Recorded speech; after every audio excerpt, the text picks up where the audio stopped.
Merci pour votre fidélité. Concernant la guerre du 1-23 Nord Kivu, la MONUSCO revient sur le cessez-le-feu. Je comprends les désespoirs des communautés qui se sentent impuissantes face à l'occupation illégale de leur territoire par le 1-23, mais je souhaite les rassurer que les efforts ont été intensifiés permettant d'aboutir à un cessez-le-feu, déclara Bintou Keïta lors d'une conférence de presse.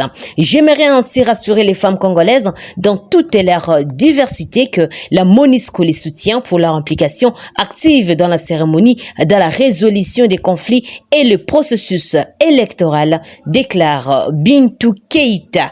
Des manifestants dispersés à Goma vers la RVA devant la base de la MONUSCO par la police congolaise qui fait usage au gaz lacrymogène et des personnes qui s'appellent Wazalendo ont assiégé la base logistique de la mission des Nations Unies au pays.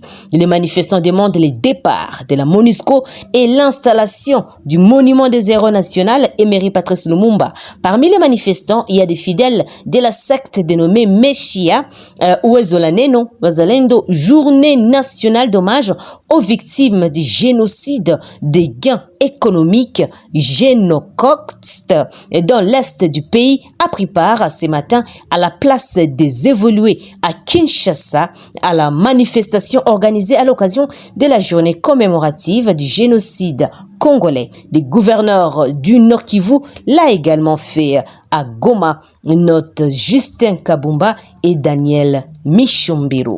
La première édition du Forum économique en RDC, l'Angola, s'est clôturée le mardi 1er août 2023 à Kinshasa, la capitale. Et ces assises ont été organisées sous le thème Partenariat économique pour une croissance partagée. Et durant 2 jours, les deux pays ont réfléchi sur la possibilité d'établir une coopération bilatérale et économique et durable pour le bien de leurs peuples respectifs. Ces assises ont été sanctionnées par un communiqué final conjoint entre la RDC et l'Angola, lu par le gouverneur du Kasaï central, John Kabeya. Il contient 15 résolutions, notamment appliquer l'accord commercial entre la RDC et la République d'Angola, signé par les deux gouvernements le 29 octobre 2021, portant sur la libre circulation des personnes, des biens, des services et des capitaux entre les deux pays en harmonisant les droits et les taxes de l'importation, en allégeant les frais d'administratifs en vue de faciliter les échanges commerciaux.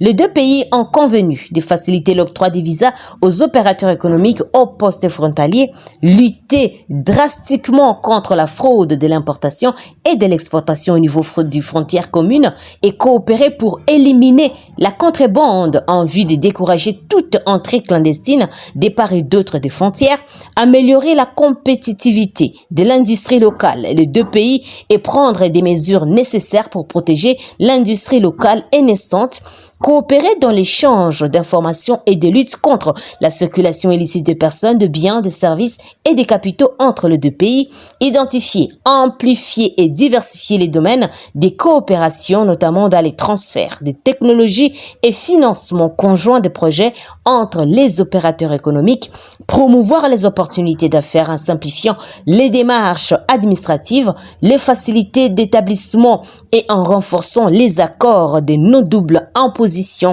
tout en harmonisant les marchés financiers des deux pays.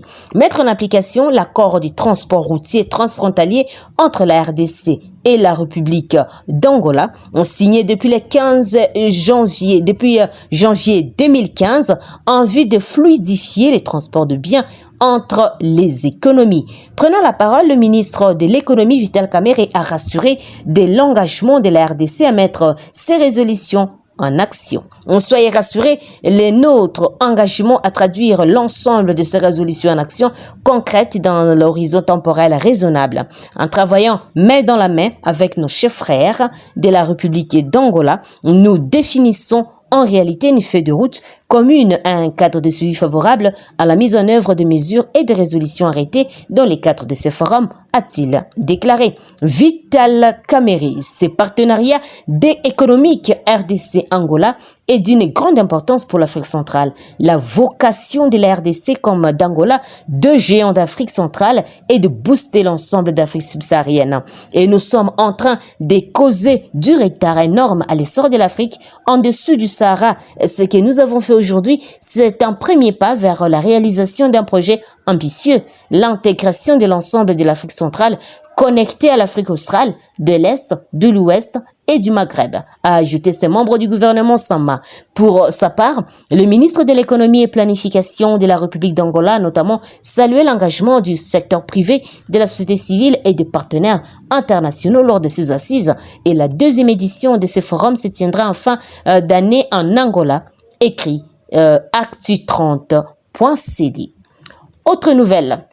Willy Abibou, coordonnateur provincial du programme de désarmement, démobilisation, relèvement communautaire et stabilisation PDDRCS à Nitouri, est aux arrêts à l'auditorat militaire de Bunia, chef-lieu de la province, depuis le lundi 31 juillet 2023. Selon plusieurs sources sécuritaires, il a été appréhendé à l'aéroport national Murongo de Bunia lorsqu'il voulait s'envoler pour Kinshasa. Joint au téléphone, le colonel magistrat Kumbungoma Jean-Baptiste, avocat général militaire, qui confirme la nouvelle à 7sur7.cd ce mardi 1er août, affirme que le coordonnateur provincial du PDDRCS a été arrêté pour vérifier un probable détournement de fonds alloués pour les activités du dit programme à Nitouri. Et il y a quelques semaines, la coordonnatrice adjointe du dit programme à Nitouri a été brièvement interpellée par la même juridiction avant d'être libérée. Ceci après les invitations lancées à l'endroit du coordonnateur provincial, mais qui ne s'était pas présenté devant la justice militaire. Il s'est dénoté que c'est depuis le 17 avril dernier que le désarmement des miliciens a été lancé à Nitouri et plusieurs dizaines de combattants de Codeco coopératives pour le développement du Congo, LFPIC, Front patriotique intégrationniste du Congo, sont pris en charge au site pilote de Diango, à environ 14 km à l'ouest de Bunia.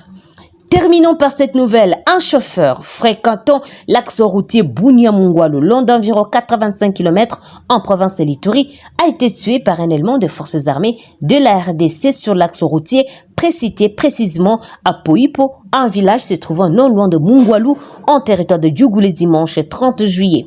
À en croire bienvenu, Loumeri, membre de l'association des chauffeurs du Congo à Seko, et les chefs de parking Mungwalu à Bunia, leur collègue a été tué lorsqu'il voulait s'échapper après une collision entre son véhicule des marques MAN et une Jeep Land Cruiser à bord de laquelle se trouvait un officier de l'armée congolaise. Le chauffeur a quitté Bunia le dimanche pour se rendre à Mungwalu. Malheureusement, il a connu un accident contre un véhicule des militaires. Quand il voulait fuir, il y a eu un militaire qui a tiré sur lui et il est mort sur le champ. Nous condamnons cet agissement car ce n'est pas normal de tirer sur un chauffeur parce qu'il a commis un accident, a-t-il déclaré dans une interview à la presse. Et il plaide pour l'arrestation du militaire auteur de ce meurtre et de tous ses compagnons qui étaient à bord de ce véhicule afin qu'ils répondent de leurs actes devant la justice. Et il y a quelques jours, un militaire des forces armées de la RDC, auteur de tueries de 13 civils à Tchomi à bord du lac Albert, en territoire de Djougou, le 22 juillet 2023, a été condamné à mort par le tribunal militaire garnison de l'Ituri à Bunia, siégeant en chambre foraine en matière répressive à Kasseni, dans les territoires de Roumu, sur les littorales des lacs Albert, déclare 7sur7.cd. Chers téléspectateurs, merci à vous de nous avoir suivis jusqu'à la fin. N'oubliez pas de vous abonner, d'aimer la page et aussi de nous laisser un commentaire. Je suis Santi Chesenga, depuis la province de l'Ituri, pour Afro Info de 143. Portez-vous bien et à très bientôt. Au revoir.